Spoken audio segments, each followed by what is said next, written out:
the Pie of Objectivity and how it can cause you to lose perspective on your song. Let's go. This took me a long time to figure out. Imagine you have a pie, and anytime you listen to whatever you're creating at that moment outside of the creative context, so driving around in your car, in the shower, etc., just jamming it, you're taking a little slice out of that pie. So that anytime you just jam that song outside of the creative context, you're basically losing the ability to make calls on that song based on the listener's standpoint. Which sucks in a lot of ways, because I'm the type of person, producer, who loves to jam stuff while I'm writing it. And I still do, but with this in mind.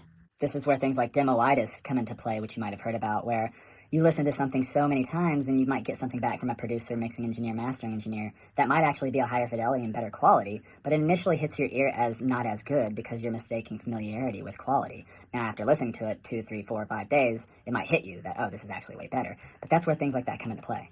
So, what can be done? My rule that I've established with myself is I'll allow myself one jam of a song per day. Not 2, 3, 4, 5, 10 jams, where you are drastically and quickly losing that objectivity. Take a little slice. And the goal is not objectivity or subjectivity wholly, it's having both optics, so that you can make the song what you want it to be as a creator, but you can also call shots and make decisions based on a listener's perspective. And then obviously when the song's out, have at it. But in the creative process, look at jams kind of like a treat or a sugar. Only have little bits here and there. Pro tip, when you do jam, take notes. Right? So that the jam is serving a positive or creative or constructive process. Here's your low-fat treat.